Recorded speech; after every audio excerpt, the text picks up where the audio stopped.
So matapos nga pong magpatama ng dating Magnolia import na si Nuni Omot sa head coach nila na si L.A. Tenorio, kung saan nag-post ito sa kanyang Instagram story ng kanyang average sa mga games niya sa Magnolia at may caption na hindi daw yun kasalanan ng import, ay tila bumuelta naman nga po si Tenorio at nag-iwan ng pahapyaw sa South Sudanese import.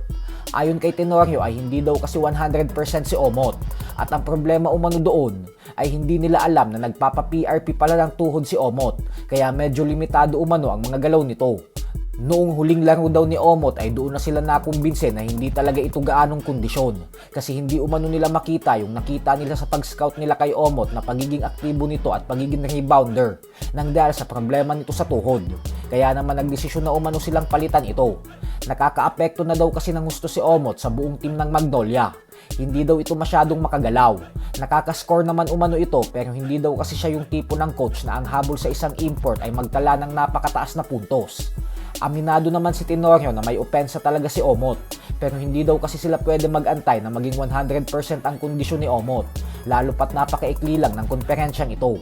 Ganun pa man ay mukhang tama naman ang naging desisyon ni Tenorio dahil agad nilang natikman ang unang panalo nila matapos mabaon sa 0-3 nang magkaroon na sila ng bagong import na si Clint Chapman. Bagamat may edad na 37 years old si Chapman, ay agad itong nagpakitang gila sa PBA debut niya matapos magtala ng 39 points and 15 rebounds sa naging panalo nila kontra sa Macau Black Bears. Giit ni Tenorio na wala naman daw siyang masamang tinapay kay Omot, pero kailangan daw talaga nila itong palitan at kunin si Chapman kasi ito umano ang maswak sa timpla ng Magnolia team. Kaya tingnan po natin kung magtutuloy-tuloy na ang panalo ng Magnolia sa mga susunod na games. Sa kabilang banda naman mga idol ay prangka naman nga pong sinabi ng batikang sports journalist na si Homer Sison na sa kabila ng napakadaming kampyonato at sinasabi ng karamihan bilang GOAT PBA head coach si Tim Cone ay kulelat umano ito kapag nilagay sa ibang team sa PBA. Bukod dyan ay iyakin rin umano ito kapag natatalo kasi ayaw magpa-interview. May mga sumang-ayon naman kay Sison dahil kung titingnan daw natin ang mga lineup ng mga kupunan na pinagsilbihan nito bilang head coach ay laging super team kung saan hanggang sa dulo umano ng bench ay pwedeng maging first five sa ibang kupunan.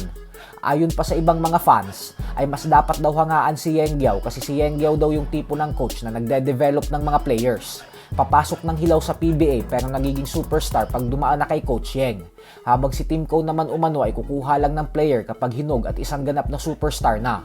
Kaya kayo na lang po humusga dyan. So hanggang dito na lang po muna tayo mga idol.